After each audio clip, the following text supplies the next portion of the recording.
워렌 버핏이 60년 동안 투자해서 640 몇 프로 수익률을 올렸는데 그분이 잃지 않는 투자. 자기가 모르고 저거 버블이 그러면 안 따라다녔다는 거죠. 그죠? 진짜 자기가 확실히 아는 것만 해도 꾸준히 복리로 하니까 수백 프로 투자 수익을 올린 거죠. 잦은 매매. 이번에 이쪽이다 저쪽이다. 그렇게 한번 해보시면 아시는데 그러면 돈 못 벌어요. 그러면 뭐 도대체 포트폴리오 구성 자체가 안 되죠. 매매 많이 하시는 분들은. 왜냐하면 눈에 막 보이거든요. 이거 몰빵해가지고 10% 먹고 나면 그게 어디냐. 그래 평생 용돈만 버시는 거예요. 그러면 분산해가지고 몇 개 종목들을 이렇게 쭉 분산해서 장기적인 눈으로 얼개를 보고 투자해서 시간에 기대해서 투자를 하시면 목돈을 만들 수가 있죠. 그죠? 큰 돈 벌 수 있습니다. 그렇게 하시는 급임들 되시길 바랍니다.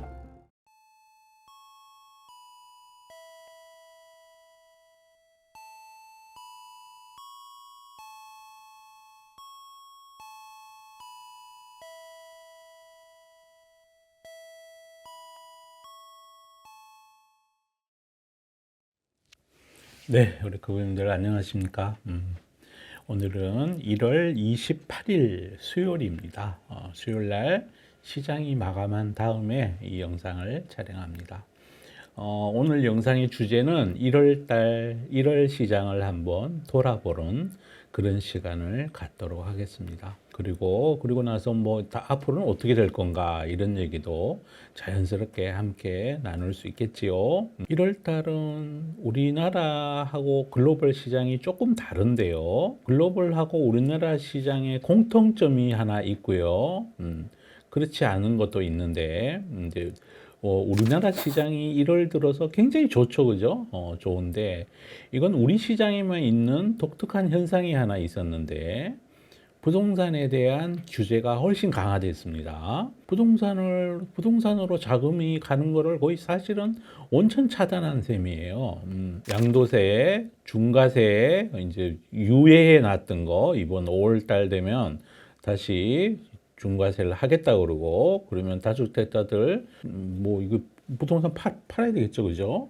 아니면 증여를 하든가 이래야 될 거고, 그 시장에 던진 메시지는 부동산으로 가서는 갈 수도 없겠구나. 이제 연끌을 하고 싶어도 대출을 안 해주니까 젊은 분들이 집을 살 수가 없어요. 그래서 모든 대출 수요를 부동산 관련된 것들을 몽땅 막아놓은 셈이에요. 막아놓고 부동산으로 가는 자금 유입을 차단하니까 1월 달에 우리 시장에 굉장히 포모에 질린 그 어떤 시장에 대한 많은 공부나 밸류에이션이나 펀더멘탈 이런 것도 공부하지 않은 채로 간다 이러면서 많은 돈들이 지금 몰려 들어왔어요. 특히 후반기로 갈수록 코스닥 3천 가야 된다. 코스닥 3천 가면요. PER이 72배가 넘어가게 됩니다. 72개가 넘어가는 주식시장은 글로벌 어디에도 없어요. 지금도 PER이 27배니까 미국에 있는 정말로 M7에 해당하는 정말로 돈 잘 버는 회사들 마이크로소프트, 애플, 알파벳 이런 수준의 지금 시장 밸류에이션을 받고 있는데도 불구하고 그쪽으로 지금 자금 유입이 개인 투자가들이 포모성에 질려서 ETF를 막 사면 ETF에 돈이 들어오면 이제 금융 투자 회사들이 ETF 설정이 됐으니까 안 살 수 없으니까 그냥 막 사고 이래서 또 코스닥 지수도 막 올라가고 그러고 있는 중입니다. 어떤 징조일까요? 밸류에이션도 체크하지 않고 오직 그냥 간다 안 간다로 주식을 하는 거 수많은 대중들이 동시에 돈을 못 봅니다. 나중에 지나고 나면 분명히 밸류에이션이나 펀더멘탈로 주가가 다시 돌아올 걸로 저는 그렇게 생각하고 있습니다. 물론 그렇다고 해서 여기다가 제가 많은 그분들 돈 버시겠다 그러는데 고춧가루 뿌릴 의사 전혀 없습니다. 다만 이게 투자라는 게 투자를 하고 나면 그래도 1년, 2년, 3년 주식이라는 게 오랫동안 그 투자하는 건데 너무 이 장밋빛 한상을 어떤 특정한 지수대를 얘기하면서 그렇게 한상을 주는 거는 바람직하지는 않습니다. 그죠? 그렇습니다. 현재 냉정하게 따지고 보면 코스닥 시장은 수급으로 인한 랠리이고 어떤 펀더멘탈 요인이나 이런 것들 전혀 없다고 보시는 게 딱 맞습니다. 그죠? 그렇습니다. 또 하나는 일본도 마찬가지고 우리 시장도 마찬가지인데 전체의 가계의 총 자산의 구성을 부동산 위주로 돼 있는 거에서 금융자산 쪽으로 장기적으로 좀 옮기고자 하는, 그렇게 함으로 해서 돈이 산업으로 흘러 들어가게 되고, 그러면 이제 성장이 많지 않은 상황에서 기업에 대한 투자로 들어갈 재정 여력이 많지 않습니다. 재정 여력이 많지 않은 가운데 우리는 또 일본도 그러고 우리도 그러고 또 미국에다가 돈 줘야 되잖아요. 그죠? 그래 정부 부담이 점점 늘어나고 있는데 쓸 곳은 많은데 돈은 들지 않으니까 이걸 민간의 힘을 좀 빌리자. 이게 이제 또 다른 주식 시장을, 유가증권 시장을 육성하고자 하는 장기적인 정책 방향이죠. 이거는 굉장히 오랫동안 이어질 정책 방향이기 때문에 주식시장 자체가 지수가 5천을 넘었지만 주식시장 자체가 뭐 이렇게 안 좋을 거다, 안 좋을 거다, 5천 왔으니까 다 왔다, 내리자, 이거는 저는 아닐 거라고 봐요. 여전히 코스피는 선행 PER이 10배 수준이에요. 미국 S&P 평균이 21배라고 늘상 얘기를 하니까 21배 대비해서 10배면 여력이 아직 많이 있는 거죠. 코스닥은 지금 최근에 올랐으니까 27배 정도니까 거기는 미국보다 더 비싸고 코스피는 훨씬 싼 시장이다. 그래서 지수 전체 코스피의 부담에 대해서는 저는 부담을 거의 안 느끼고 있는 중이에요. 또 왜 그러냐면 코스피의 전체 이익의 거의 절반을 차지하는 게 반도체 기업 2개 기업이 차지하고 있는데 이 기업의 시가총액 비중은 여전히 반이 안 돼요. 한 40% 정도? 그 정도에 불과하더라. 아직 코스피는 여력이 있다, 이렇게 보여지는 거고요. 그래서 일본하고 우리하고 중국 모두 다가, 중국도 전체 그 개인들 자산 총 구성 중에 54%가 부동산이래요. 그러니까 뭐 부동산에 자꾸 돈이 묶여 있게 되면 나라 입장에서 보면은 성장이 없는 쪽에 자금이 자꾸 들어가는 거니까 불편하죠, 그죠? 그래서 아마 중국도 우리나라도 일본도 금융자산 쪽으로 국민들의 자산을 재분배하려는 노력들을 기조적으로 앞으로 할 거다. 그래서 이 동북아 3개 국가의 증시에 대해서는 그렇게 지금 밸류에이션도 무리 없는 수준이고요. 특히 우리 시장은 뭐 중국도 밸류에이션 높지 않고요. 기조적으로 이렇게 많이 부러질 시장이 아니다. 그런데 밸류에이션을 구성하는 것 중에 거의 대부분은, 이익 증가의 대부분은 반도체가 차지하고 있다는 거예요, 지금. 그래서 반도체 기업 위주로 주가가 올라가는 거는 펀더멘탈에 기댄 상승이다, 이렇게 볼 수 있어요. 그래서 제가 부담을 안 느꼈다는 거고요. 자, 그 다음에 1월 달에 펀더멘탈 장기적인 스토리를 만든 글로벌 시장 공통으로 나타난 현상이 하나 있는데요. 1월 달에 세스가 있었죠, 그죠? 세스가 있었고, 원래 세스의 주제는 피지컬 AI였어요. 그리고 또 엔비디아의 새로운 제품 베라 루빈을 6월 달에 출시한다. 그리고 베라 루빈은 예전과는 달리 연산의 능력을 극대화시킨 게 아니라 연산의 그냥 GPU의 성능을 고도화시켜서 효율을 증가시킨 게 아니라 피지컬 AI, 그다음 추론의 학대, 에이전트 AI의 학대, 이런 학대에 발맞춰서 저장 능력, 그러니까 중간에 잠시 지난번에도 강의를 드렸던 메모리의 이동 속도, 메모리에 저장하는 속도, 계산하는 속도를 좀 빨리 하기 위한 여러 가지 메모리를 좀 강화시키는 그 칩이 베라 루빈 칩이라는 거죠. 그러면서 이번 1월 달 들어서 글로벌 많은 투자자들이 메모리 산업에 대해서 새로 인식하기 시작했다. 젠슨항도 그런 얘기를 했고, 앞으로 저장 메모리 쪽이 아이고 미개척된 스토리가 아직 개발되어 있지 않는 쪽이다. 세스에서 그랬지만 그로 인해서 일본의 키옥시아, 한국의 삼전자, 하이닉스, 미국의 샌디스크까지 주가가 지금 오르고 있는데, 올랐는데도 밸류에이션 멀티플이 비싸질 않아요. 포워드로 하면 비싸지 않아요. 10배 언저리. 삼성전자는 지금 PER이 10배가 아직 안 되고 있고, 이 얘기 오늘 워낙 느니까 하이닉스는 PER이 6배가 안 돼요, 지금. 그러니까 아직도 여력이 많이 있는 거고, 이게 또 그러한 배경에 가장 큰 게 AI 때문이죠. AI가 반도체 회사들의 경기 민감성을 제거해 놓은 상태예요. 그러다 보니까 글로벌 투자자들도 지금까지는 반도체는 경기 민감제야, 적정 PER이 10배가 적정해, 6배가 적정해 이러다가 호황기 때는 뭐 7배가 와도 적정해, 다음 사이클이 되면 꺾일 거야 이러면서 주식의 목표가도 그렇게 높이지 않고 그러다가 요즘 목표가를 막 올리고 있는 중이죠. AI 때문에 경기 민감성이 없어졌다는 거죠. 자, 그러면 지금까지 반도체는 왜 경기 민감제로 분류가 됐느냐? 그걸 우리가 먼저 이해해야죠. 그죠? AI가 없던 시절에는 메모리 반도체를 수요하는 곳은 핸드폰, PC, 클라우드 센터 이렇게밖에 없었어요. 그런데 핸드폰도 그다음에 PC도 이게 경기 민감제잖아요. 그죠? 호황일 때는 잘 팔리고 호황이 아니고 불황일 때는 적게 팔리죠. 그죠? 클라우드도 마찬가지죠. 기업이 경기 사이클에 따라서 클라우드를 많이 이용했다가 적게 이용했다 이럴 수 있는 거니까. 그래서 지금까지 반도체 수요처는 PC, 핸드폰, 클라우드 이게 거의 주된 수요처인데 여기가 다 경기 민감성을 가지고 있는 수요처였어요.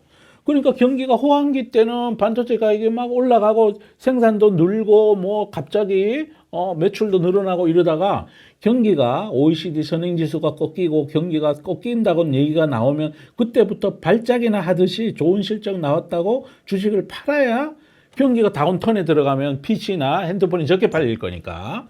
그래서 그런 스토리가 맞았어요. 맞았는데 그러니까 경기 민감제로 분류가 됐던 거죠. 수요처가 경기 민감한 산업이었기 때문에 AI 때문에 그 공식이 깨져버린 거죠.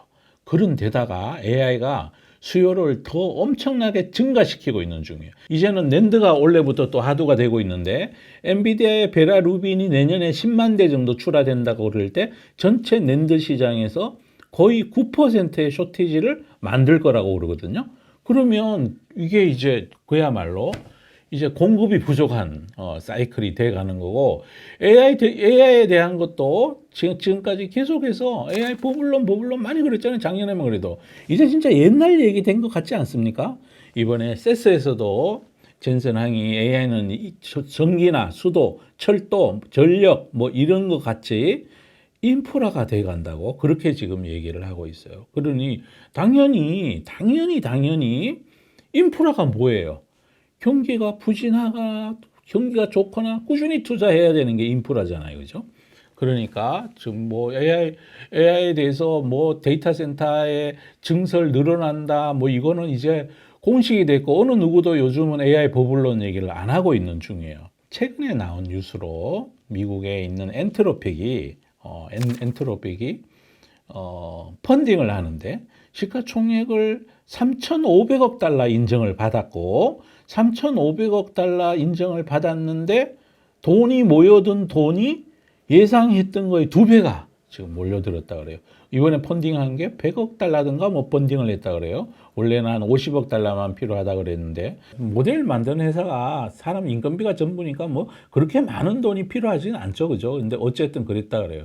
그러면 그게 버블론이 뭐 순전 거짓말이라는 얘기가 됐잖아요. 그죠? 그러면서 이게 AI에 대한 투자 열기가 다시 좀 있으면서 이번에 그 열기는 메모리 반도체 쪽으로 옮겨가 있고 메모리 반도체에 대해서는 글로벌 투자자들도 지금까지 미국에 있는 IB들이나 미국에 있는 큰 증권사들, 투자은행들이 자국에 있는 산업 위주로 리서치를 많이 하다 보니까 주로 뭐 마이크로소프트, 메타 이런 거 죽으라고 공부하고 애플 공부 열심히 하다가 그러다가 이거는 자국 내에서는 마이크론 테크놀로지 하나밖에 없었잖아요. 그것도 뭐 시가총액이 뭐 사이클이 뭐 안 좋을 때 80달러 하고 이럴 때는 시가총액이 뭐 100억 달러, 150억 달러 이랬으니까요. 그죠? 그랬으니까 이제 막 그렇게 열심히 공부를 안 하다가 요즘 들어서 다시금 공부를 심하게 하기 시작했어요. 1월 달에 나타난 가장 큰 변화가 저는 메모리 반도체에 대한 사람들의 인식이 달라지고 있다. 만약에 메모리 반도체에 만약에 경기 민감성이 이제 글로벌 투자자들이 공부하면서 민감성이 없다고 인정해서 미국 시장의 평균 PER까지 만약에 준다 그러면 주가가 여기서 3배, 4배 올라야 돼요. 그럴 가능성이 있느냐? 저는 전혀 엉터리는 아니다. 이익에 기반해서 오르는 거니까. 그리고 또 올해 들어서 뭐 삼성전자도 하이닉스도 낸드 가격을 뭐 고객들에게 1분기에만 80% 인상시키고 100% 인상시키고 막 이런 얘기도 하고 있는 중이에요. 그래서 첫 번째 드리는 말씀, 메모리 반도체 회사 함부로 주식을 줄이면 나중에 반드시 비싸게 살 가능성이 좀 있지 않을까. 글로벌 투자자들이 이걸 메모리 산업을 다시 인식을 바꾸고 있는 중이다. 이거를 한국에는 지금 시가총액 1등, 2등이 메모리 반도체 회사이기 때문에 이걸 제가 먼저 강조해서 말씀을 드리고요. 그 다음에 두 번째 변화가 있는데요. 피지컬 AI 여기 하면서 엔비디아가 알파마요라고 자율주행 그 관련된 소프트웨어를 배포를 하고 예를 들어 벤츠하고도 협력을 해서 1분기 내에 저기가 테슬라의 풀 SD하고 비슷한 머스크도 99%는 똑같다 그랬으니까 한다는 거예요. 그래서 테슬라 주가가 언더퍼폼을 하기 시작했고 우리나라의 현대차가 엄청 올랐죠, 그죠? 현대차가 올랐고 현대차 PER이 지금 11배 수준 뭐 여기까지 올라왔어요. 10배, 뭐 11배, 주가 따라 왔다 갔다 하니까. 그런데 일본에 있는 도요타랑 지금 PER이, 포드 PER이 거의 비슷해요. 근데 테슬라 비해서는 아직도 많이 싼 거고요. 그래서 현대차가 그 자율주행 더하기, 현대차의 자율주행은 구글하고 협력하겠다고 또 그때 CES에서 발표를 했고, 보스턴 다이내믹스, 이거는 사실은 미국에 있는 기업이지만 현대차 거죠, 그죠? 전체 지분의 50% 이상을 현대차 그룹이 가지고 있으니까. 그리고 보스턴 다이내믹스의 아틀레스 로봇에 대해서 시장의 평가가 아주 좋고, 이제 결국은 많은 주행 데이터도 현대차 그룹은 테슬라보다는 주행 데이터를 더 많이 확보할 수 있겠죠, 앞으로. 그래서 자율주행 쪽도 훨씬 이제 테슬라 대비한 그동안의 기술 열의를 엔비디아의 알파 마요가 갑자기 몇 년의 시간을 당겨준 거다. 벤츠도 이번에 1분기에 미국에서 차를 출시한다 그랬으니까 벤츠 차가 나왔는데 테슬라 풀 SD 차하고 큰 차이 없이 만약에 자율주행을 잘한다. 그러면 엔비디아가 많은 시간을 단축시켜줬다. 그래서 벤츠에게도 현대차에게도 또 뭐 폭스바겐에게도 도요타에게도 다들 자율주행으로 쉽게 진입할 수 있는 축적된 그동안 선점자로 축적했던 테슬라의 경쟁 우위를 어느 정도는 엔비디아가 쑥 막 줄여놔버린 이런 효과를 가져왔다. 그래서 휴머노이드 로봇도 그러하고 자율주행 차도 마찬가지고 현대차 그룹이 엔비디아 덕택에 깐부 회동에서 무슨 얘기를 했는지 대충 짐작하죠, 그죠? 엔비디아 덕분에 회사가 이제 전통적인 자동차 회사에서 모빌리티 중심 회사로 다시 이제 변신하는 과정에 초입에 있다. 지금 그렇게 시장은 평가하고 거기에 따라서 주가도 리레이팅을 지금 한참 했습니다. 그 외에 이제 로봇이 생각보다가 훨씬 빨리 다가온다고 머스크도 그런 얘기를 하고 이번에 세스에서 다들 로봇에 열광을 했죠. 그러다 보니까 로봇에도 배터리가 들어가요 이러면서 2차 전지들도 한번 반짝반짝하고 그랬습니다. 로봇은 차보다는 차에 들어가는 전체 배터리 소요량의 거의 한 7분의 1, 8분의 1 정도 들어간다 그래요. 그러니까 아마 실질적으로 뭐 많이 소요된다 이렇게는 할 수 없을 거고 아예 여기도 팔 수 있어요 이런 정도 아닐까 싶고 로봇에는 또 특성상 리튬이온 배터리가 아니라 전고체 배터리가 들어갈 가능성이 매우 높아요. 왜냐하면 차는 뭐 배터리 적재할 공간이 매우 많잖아요. 그죠? 근데 로봇은 사람 몸처럼 생겼으니까 뭐 뱃속이나 뭐 엉덩이 요런 데 조금밖에 못 들어가니까 좁은 공간에 높은 출력을 가진 에너지를 공급하는 배터리를 넣으려면 전고체 배터리로 가야 된다는 거죠. 그럼 전고체 배터리를 누가 잘하느냐? 이런 데 대한 뭐 스토리죠. 스토리로 이제 그런 주식들도 좀 반짝반짝 지금 그러고 있는 중이고 자, 그렇습니다. 그리고 그게 1월 달에 있었던 것 중에 가장 큰 기술의 변화, 그 다음 기술의 변화라기보다는 기술의 도입 속도가 빨라진 것, 그리고 기술의 변화 중에 하나는 엔비디아가 GPU의 성능만 강조하다가 이제 GPU가 아니라 GPU, CPU, 그 다음에 메모리까지 다 합한 요 하나의 세트, 이 세트의 성능을 출원에 맞게 더 많이 하겠다는 그게 이제 이번 1월 달에 나타난 기술 변화의 모습이었다. 이렇게 저는 생각하고 있어요. 시장은 뭐 지금 너무 좋아요. 너무 좋은데 여기서부터는 제가 생각했을 때는 조금 난이도가 있는 시장이다. 이제 지금 여기서부터는 지금 1월부터 2월, 3월 뭐 내초 좋을 수 있는데 실적 기반 없이 올라가는 것들은 1월 효과도 끝나고 그러고 나면 나중에 가서 아이고 내가 그때 이 주식을 왜 샀지 할 기업들도 이제 하나 둘씩 늘어간다. 그렇게 보시는 게 맞다. 어느 시장이든 간에 너무 많이 오르면 반드시 조정은 오는데 조정을 올 때 어떤 게 가파르게 조정이 오느냐.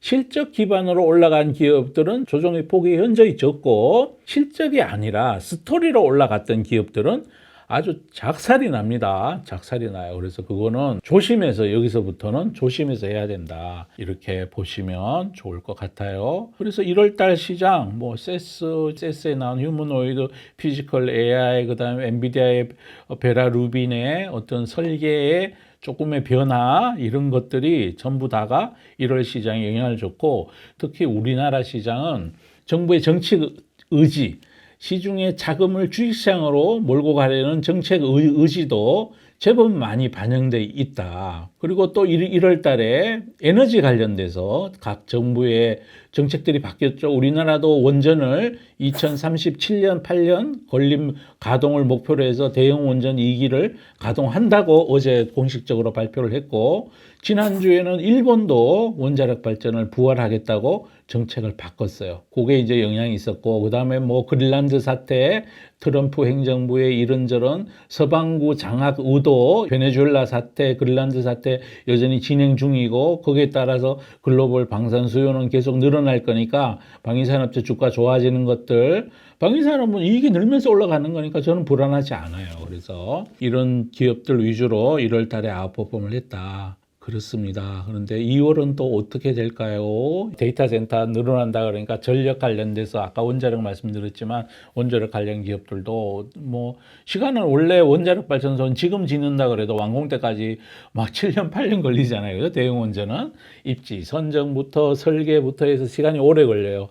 그래서 지금부터 이제 막 그런 기업들이 먼저 움직이는데 정말로 돈을 벌게 되는 시점은 뒤에 좀 미뤄져 있죠. 그래서 막 굳이 많이 올라갔을 때 추격 매수할 이유는 전혀 없는 것 같고요. 그래서 1월 시장을 우리 시장을 놓고 보면 전체적으로 정리해서 말씀드리면 이렇게 올라갈 만한 게 올라간 것도 있고 올라갈 이유도 없이 스토리로만 올라간 것도 있고 또 지금 현재는 올라가서 불안하지만 글로벌 투자자들이 공부를 열심히 하게 되면 와 이거 진짜 싸네 이러면서 달라들 것도 있고 저는 현대차 그룹에 대해서 글로벌 투자자의 시각들도 점진적으로 달라질 가능성이 높다. 지금 현재는 단계에 올랐으니까 뭐 익절도 좀 하고 그러겠지만 시간이 흘러갈수록 2월 5일 날 또 보스턴 다이내믹스가 로봇을 공개한대요. 새 로봇 2개를 공개한다 그러니까 그때 또 그런 거 점점 현대차 그룹에 대해서 테슬라랑 어떤 밸류에이션을 좀 그쪽 테슬라 밸류에이션을 따라갈 가능성이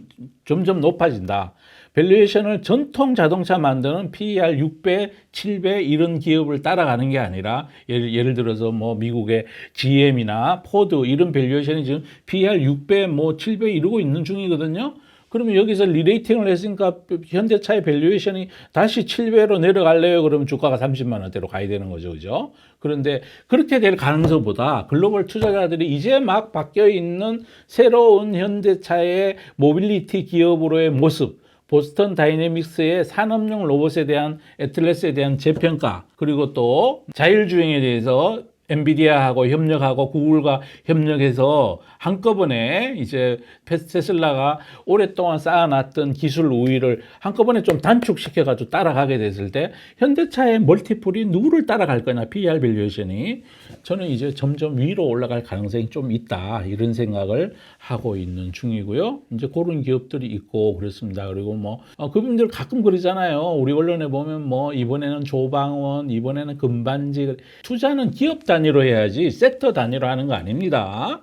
아무리 뭐가 좋다 그래도 그중에 열의에 있는 기업을 사면 똑같은 조선이고 똑같은 방산이고 똑같은 원자력이고 뭐 그렇게 섹터 단위로 움직인다는 건 저는 말이 안 된다고 보고 있는 사람이에요. 개별 기업을 투자하는 거지 무슨 돗대기로 섹터를 투자하고 이런 건 아니니까요. 그죠? 그렇게 지금 말씀드리면 될 것 같고요. 그러면 2월 달부터는 어떻게 될까요? 저는 또 옥석이 가려질 거라고 봐요. 근데 지금 한동안은 지금 뭐 엄청 뜨겁죠, 그죠? 뜨거우니까 이제 저하고 오래 공부하신 그분님들 말고 새로 아이고 부동산도 못하게 됐고 이제 돈 생긴 대로 주식 사야지 그러면서 공부가 덜 돼 계시니까 ETF 막 사고 ETF 사니까 그거 ETF에 돈 들어온다고 이제 기관 투자가들이 금융 투자 회사들이 거기다 막 그냥 주가도 보지 않고 막 사고 이러잖아요, 그죠? 이게 뭘까요? 전형적인 그거는 버블 징조죠, 그죠? 옛날에도 우리 역사에 버블이 많이 있었어요. 그래서 작은 미니 버블을 만들 가능성이 좀 생겨져 있다. 그런데 예전에 사우시시 버블도 그렇고 툴립 버블도 그렇고요. 몇 달 가요. 그냥 몇 줄 만에 끝나는 거는 역사에 기록되는 버블로 기록되지도 않아요. 우리가 버블이라 그러면 최소한 한 뭐 두 달, 석 달, 하여튼 연속해서 가는 성향이 있어요. 그래서 그분들 그쪽 가서 매매를 하시려면 정말 하루 종일 단말기 곁을 떠나지 말고 그러면서 진짜 열심히 막 단타를 하고 그래야 되겠죠. 그죠? 그렇습니다. 그래서 앞으로 2월 달에도 아마 이러한 수급이 리드하는 정책 관련된 뉴스들은 시장을 부스트하는 뉴스가 많이 나올 거고 특히 한국 시장의 우호적인 뭐 미국 투자해가지고 한국으로 돌아오세요. 그다음 성장 펀드에 돈 넣으면 세액 공제해줘요. 1월 달에 그런 정책도 발표를 했잖아요. 그래서 한국 시장을 좀 주가를 올리기 위한 정책의 목소리들은 2월 달에도 계속 이어질 가능성이 있다. 이거는 알고 계셔야 되고 대중들이 흥분할 때 그때 정말 끝까지 야 이거 진짜인가 하고 끝까지 들고 계시면 안 돼요. 끝무렵에 가서는 그분들 반드시 그런 주식들은 팔고 나오셔야 된다. 이렇게 말씀을 드리고요. 2월 이후에도 지속적으로 그래도 아이고 사서 몇 년 들고 가서 홈런 칠래 이러려면은 펀더멘탈 좋은 쪽으로 투자하시기를 거듭 당부를 드립니다. 제가 유튜브를 왜 시작했냐 하면 예전에 동학개미 운동 이러면서 뭐 50만 네이버 뭐 10만 전자 이럴 때 아무도 말리는 사람이 없어서 제가 아이고 이제 그런 버블기가 있을 때 말려드려야지 이런 생각으로 처음에 유튜브를 시작한 거거든요. 근데 버블이 진행 중일 때는 그걸 몰라요. 모른다니까요. 그 해에 2022년도 말에 우리가 신문에서 보면 그 당시 신문을 보면 자식에게 물려줄 주식 골라주세요 하고 가장 많은 표를 받았던 게 네이버, 카카오, 삼성전자였어요. 그 뒤에 반토막도 더 났어요. 모른다니까 사람들은 다 여기 지금 현재 치에 있단 말이죠. 그죠? 저하고 공부하신 그분님들은 에이 나 그런 걸로 돈 안 벌래 이러시는 게 맞는 거고 그때는 코로나가 한참 진행 중이고 끝물이어서 비대면 비즈니스 엄청 잘 되고 비대면 비즈니스 때문에 PC 사용량 늘어나서 반도체 생산량 늘 거다 이래가지고 10만 전자 가고 그랬잖아요. 그게 5만 전자까지 떨어졌고 하이닉스도 엄청 떨어져가 8만 원까지 떨어졌다가 지금 거기서부터 10배가 올라가지고 80만에 돼 있는 거예요. 그때는 경기 민감제였고 요즘 반도체가 경기 민감제가 아니라고 제가 말씀드리는 거고 반도체 경기 민감제 아니라는 건 제가 지속적으로 말씀을 드려왔던 터이고 그래서 지금 가자 분위기 간다 안 간다로 올라가는 주식들에 대해서 오직 수급의 힘으로 올라가는 주식들에 대해서는 그분들 진짜 조심하셔야 돼요. 정말 조심하셔야 된다. 제발 적선에 지금은 조심해야 된다. 이렇게 말씀을 드리고요. 지금 당장 내린다가 아니에요. 한동안 또 예전에 그랬던 것처럼 한동안은 다 오를 거예요. 수급의 힘으로.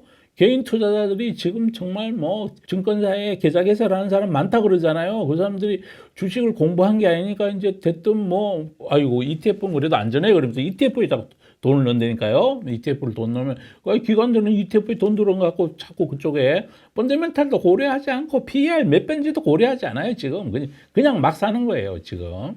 그건 시세가 아니에요. 그건 조심하셔야 된다.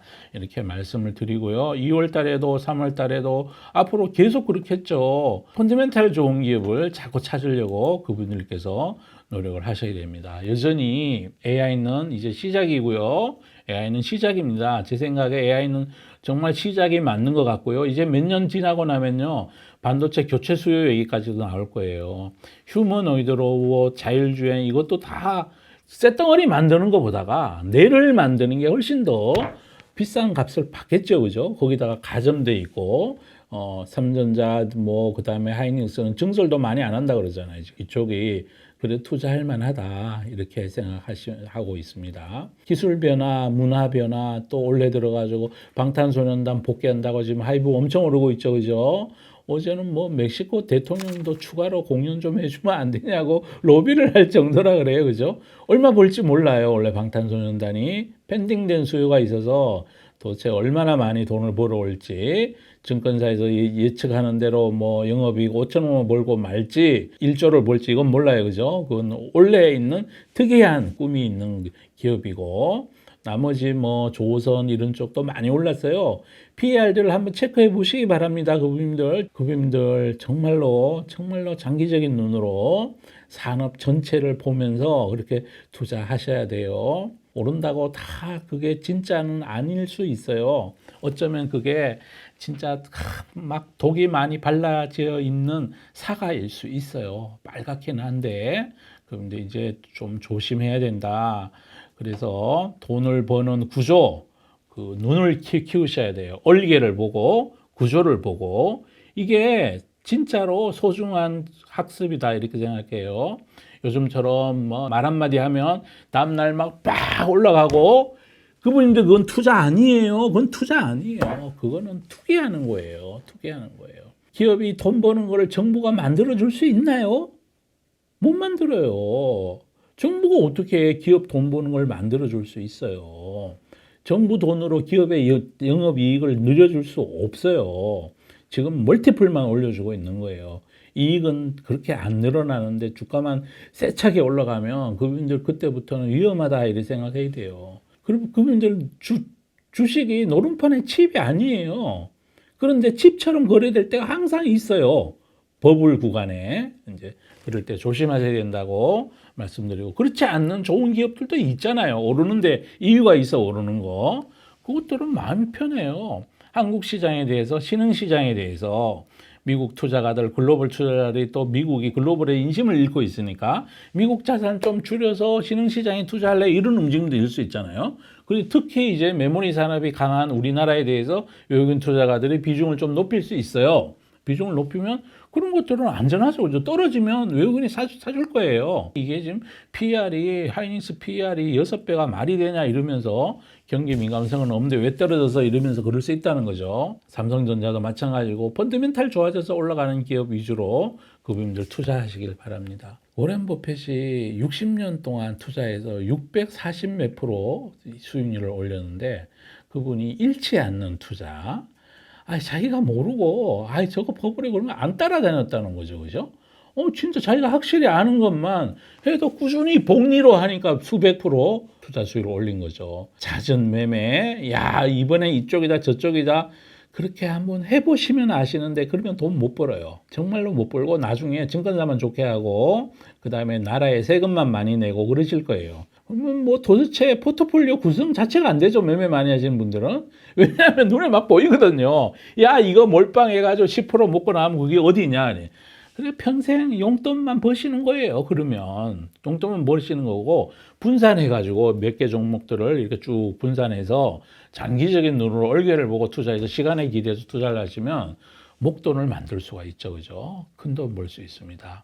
그렇게 그분님들 하시는 그분님들 되시길 바랍니다. 자, 오늘은 1월달 시장 정리 한번 말씀드리고 2월달 앞으로의 투자는 또 어떻게 해야 되나 간단히 짚어봤습니다. 근데 저도 몰라요. 저도 모릅니다. 그냥 시장에 대해서 이제 이런저런 의견은 드리지만 주가 지수가 어떻게 될지 저는 못 맞춰요. 못 맞춥니다.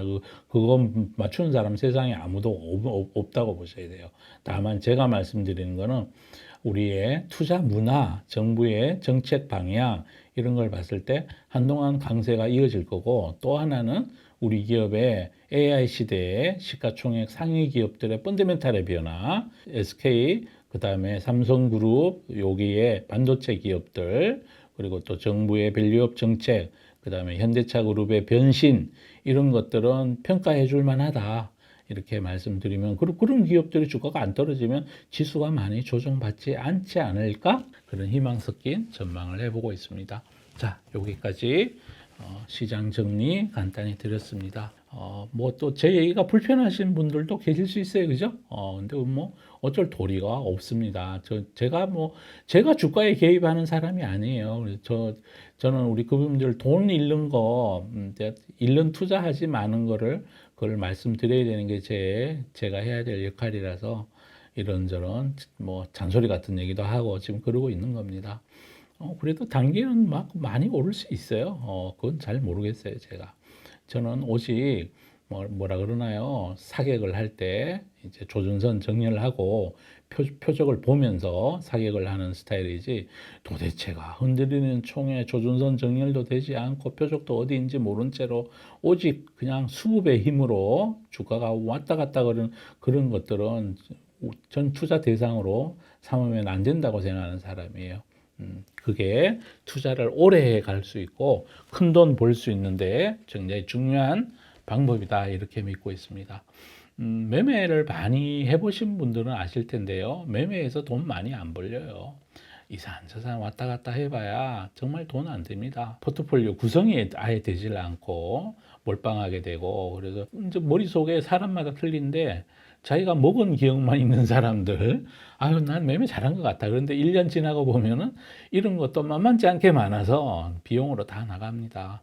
자, 그렇게 말씀드리고 오늘 수업을 마치도록 하겠습니다. 감사합니다.